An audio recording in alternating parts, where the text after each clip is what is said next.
नमस्कार दोस्तों, आपका स्वागत है। आज हम मोक्ष की बात करेंगे दोस्तों कि जो मोक्ष के बहुत ही ज़्यादा करीब पहुंचा हुआ जो इंसान है वो अपने जीवन में किस तरीके से अपने जीवन में आगे बढ़ सकता है या फिर उसके जो विचार है वो किस तरीके से होंगे। क्योंकि मोक्ष को लेकर हमने उसका सच कहो तो एकदम मजाक बनाया ऐसे मुझे लगता है। ज़रा सा कुछ इंसान करे तो इससे तुम्हें मोक्ष मिलेगा, उससे मोक्ष मिलेगा। कभी कभी कुछ लोग ऐसे भी बोलते हैं कि ज़रा सा ये दान धर्म करो आपको मोक्ष मिलेगा। इतना मोक्ष इतना सस्ता नहीं है दोस्तों। मोक्ष जो है उसके लिए बहुत ही ज़्यादा बड़ी तपस्या होती है आत्मा की, बहुत कुछ चीज़ें सीखनी होती है, बहुत ज़्यादा मतलब दुखों के पहाड़ों से कभी कभी आत्मा को गुजरना पड़ता है और इसमें वो बहुत कुछ अच्छे से मतलब आगे बढ़ सकती है, अच्छे से सीखती है उन सारी चीज़ों से, तो उसको मोक्ष मिलता है। मोक्ष मतलब एकदम कोई छोटी चीज़ है, ज़रा सा कुछ हम करें और उसको मोक्ष मिल जाए, इतनी वो छोटी बात नहीं है दोस्तों। तो यहाँ पर हम कुछ ऐसी बातें देखेंगे कि आपको बहुत अच्छे से क्लियर करने की मैं कोशिश करूँगा कि मोक्ष जो है वो कैसे इंसान को मिल सकता है। सबसे पहले एक कहानी मैं आपको बोलता हूँ, कहानी से मतलब हम बहुत कुछ सीख सकते हैं, इसलिए मैं कहानियों का आधार ले रहा हूँ दोस्तों। एक मैं ये पहले भी कुछ लोगों को मैंने कहानी कही है, वीडियोज़ में कही है, लेकिन यहाँ पर हम दो तीन कहानियाँ ऐसे देखेंगे कि आपको मोक्ष जो है वो बहुत ही अच्छे से क्लियर हो जाएगा। मोक्ष की जो विचार है दोस्तों वो किस तरीके से मतलब लोगों के हो सकते हैं और ऐसे वक्त में ऐसा जो इंसान है मोक्ष के पथ पर जा सकता है। एक छोटा बच्चा होता है दोस्तों, वो अपने माँ के साथ पानी लेने के लिए जाता है क्योंकि उनके गाँव में बहुत ज़्यादा मतलब पानी की कमी होती है, इसलिए 4 से 5 किलोमीटर दूर वो चलकर बेचारे दोनों पानी के लेने के लिए जाता है। जो छोटा बच्चा है उसके पास छोटा एकदम जो घड़ा होता है वो होता है, क्योंकि वो ज़्यादा तो उठा नहीं सकता, और उसकी जो माँ है उसके पास 2 बड़े घड़े होते हैं, एक वो सिर पर और एक कहीं ना कहीं ऐसे कमर पर लेती है। और किस तरीके से वो बेचारे चल के आ रहे और आते समय दोस्तों वो जो महिला है उसको कुछ छोटे बच्चे वहाँ पर पैसे दिखते हैं तो उनको वो थोड़ा पानी देती है। कुछ आगे आने के बाद कुछ बूढ़े लोग नज़र आते हैं, उनको वो पानी देती है। आगे आने के बाद कुछ ऐसे लोग जो वहाँ पर पानी लेने के लिए नहीं जा सकते, ऐसे कुछ अपंग वगैरह जो लोग हैं वो उसको दिखते हैं। तो ऐसा करते करते वो जब तक घर पहुँचती है दोस्तों, तब तक उसका जो एक घड़ा होता है वो पूरे तरीके से मतलब रिक्त हो जाता है, वो ख़त्म हो जाता है और बस एक ही घड़े से वो आती है।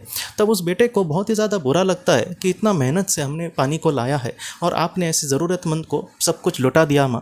तब उस माँ मतलब वो जो माँ है दोस्तों वो उसको ये कहती है कि बेटा मैं तुम्हें मतलब इन सारी चीज़ों से बस एक बात सिखाने की कोशिश कर रही हूँ कि कभी भी अगर ज़रूरतमंदों की तुम मदद करोगे तो सिर का जो बोझ है वो हल्का हो जाएगा।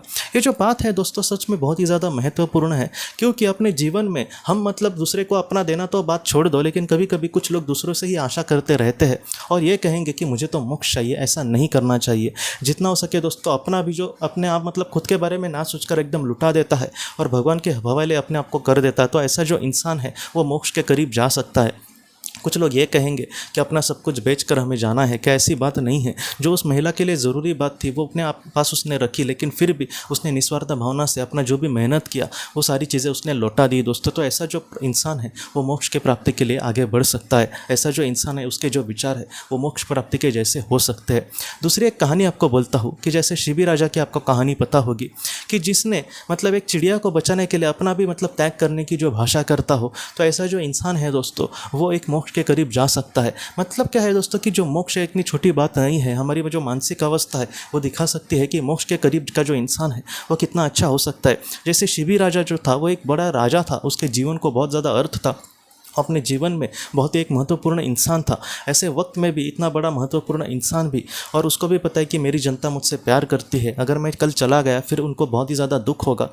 लेकिन फिर भी दोस्तों ऐसा जो महान इंसान है वो कहीं ना कहीं अपने आप को एक चिड़िया को बचाने के लिए न्यौछावर कर देता है। और जब उसको इंद्रदेव जो होते हैं वो उस भाषा में बोलते हैं कि जैसे मतलब अगर तुम अपना जीवन त्याग करोगे या फिर तुम मेरा शिकारी बनोगे तो ऐसे समय में मैं इस चिड़िया को छोड़ दूंगा, तो वो खुश हो जाता है कि हाँ मैं ज़रूर इसके लिए तैयार हूँ। तो ऐसी जो बात है दोस्तों हमें ये सिखाती है कि मोक्ष के करीबी जो इंसान है वो ऐसे शिबरी राजा जैसे होगा, जो राजा हरिश्चंद्र जैसे होगा, जो सिर्फ सच के लिए अपना पूरा राज्य कुर्बान करे, अपने पत्नी और बेटे को भी छोड़ दे बस सच के लिए। ऐसा जो महान इंसान होता है दोस्तों वो मोक्ष के करीब का इंसान होता है। कोई बोलेगा कि अपने करीबी लोगों से जो मतलब जो भी अपना कर्तव्य है उसको पूरा ना करके किसी इंसान को मोक्ष क्यों मिलेगा। यहाँ पर उसने जिस चीज़ के लिए उनको छोड़ने की कोशिश करी है वो देखना चाहिए। आज हम सब कुछ खुद के लिए चाहेंगे, अपने सुख के लिए, और मैं तो मतलब उसके लिए कुछ अच्छा कर रहा हूँ, ऐसे लोगों की मतलब बातें होती है। लेकिन इस तरीके से हमें ये सारी चीज़ें मतलब एक गलत राह पर लेकर जा सकते हैं। इसलिए जितना हो सके जो महान कार्य है उसके लिए जीना, इसको सच्चा जीना कहते हैं दोस्तों। संत कबीर जी ने भी इसी तरीके से बात कही है कि तुम अपने जीवन में कभी भी किसी को मत फंसाओ। तुम्हें अगर दुनिया फंसाए तो भी चलेगा, लेकिन तुम किसी को मत फंसाओ। बाद में दोस्तों ऐसी भी जो बातें हैं कि संत जो नामदेव जी है वो मतलब महाराष्ट्र के बहुत बड़े संत थे। तो उन्होंने भी एक मतलब उनके जीवन में ऐसी एक बात हुई थी कि उन्होंने अपने घर के बाहर वो शांति से बैठे थे और उनके पास एक रोटी थी और उन्होंने सोचा कि मैं शांति से अभी नाश्ता करता हूँ सुबह का। वो रोटी और घी खाने वाले थे, लेकिन घी उस वक्त उनके पास नहीं था। तो उन्होंने सोचा कि मैं अभी रोटी को यहाँ पर रखता हूँ और अंदर जाकर घी लेकर आकर मैं उसके साथ रोटी के साथ खाता हूँ। तो ऐसे वक्त में क्या हुआ दोस्तों, वो जब अंदर चले गए घी लेने के लिए और बाहर आकर देख रहे तो जो रोटी है वो एक कुत्ता लेकर भाग रहा था। और बाद में संत नामदेव जी जो थे वो भी कुत्ते को चिल्ला कर उसके पीछे भाग रहे थे। अब वो क्यों भाग रहे थे, हमारा जैसे जैसे इंसान क्यों भागेगा, वो उसको कुत्ते को मारने के लिए भागेगा कि उसने मेरी रोटी छीन ली। लेकिन वो संत नामदेव जी जो थे दोस्तों, वो इसलिए कुत्ते के पीछे भाग रहे थे। वो उसको ये कह रहे थे कि मैं घी और रोटी खाने वाला था, लेकिन तुम सिर्फ रोटी लेकर भाग रहे हो। मैं तुम उसमें थोड़ा सा घी डालता हूँ, तुम घी से के साथ वो रोटी खाना। तो जो बड़े लोग होते हैं दोस्तों, उनकी जो विचारशीलता है वो इस तरीके से होती है। मतलब मैं आपको सच बोलूँ तो जिस तरीके से रामकृष्ण परमहंस जी ने बहुत अच्छी बात कही है, और ये जो बात है हमको बहुत ही ज़्यादा कुछ सिखाती है दोस्तों।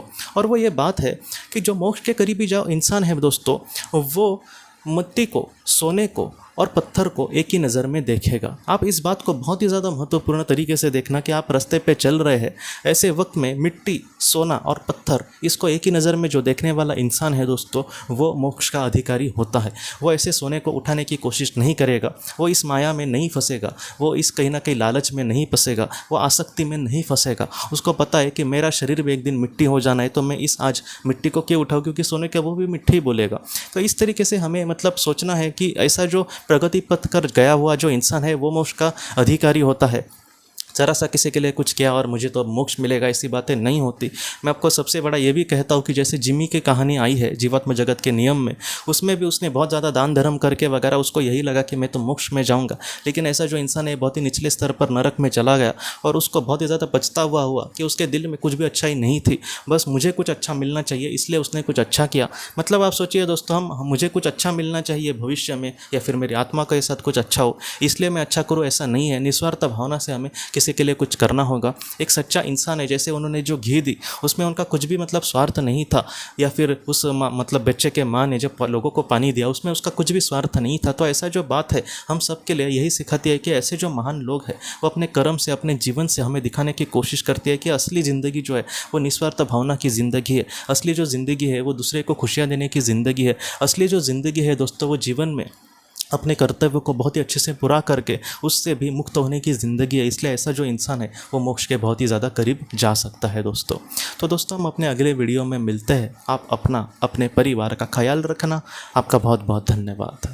ज़िंदगी की रोशनी ये एक कंसल्टेंसी है जो ऐसे लोगों को मदद करने की कोशिश करती है जिन्होंने किसी अपने को खोया है, या फिर जो लोग अपने जीवन में बहुत ही ज़्यादा दुखी है। जो लोग इस संस्था के साथ जुड़ते हैं उन्हें पास्ट लाइफ रिग्रेशन की ऑडियोज़ भेजी जाएगी, जिससे घर बैठे वह पास्ट लाइफ रिग्रेशन का अभ्यास कर सकते हैं। और उन्हें 5 मेडिटेशन, ध्यान की भी ऑडियोज़ भेजी जाएगी। और इसके साथ साथ उन्हें PDF किताबें भेजी जाएंगी जो हिंदी और अंग्रेज़ी में है, जो मोबाइल पर या फिर लैपटॉप पर आप उसे पढ़ सकते हैं। और 10 ऑडियो बुक्स भी आपको भेजी जाएंगी। तो दोस्तों अगर आप इस संस्था के साथ जुड़ना चाहते हैं तो कृपया इस नंबर पे व्हाट्सएप मैसेज करें। आपका बहुत बहुत धन्यवाद।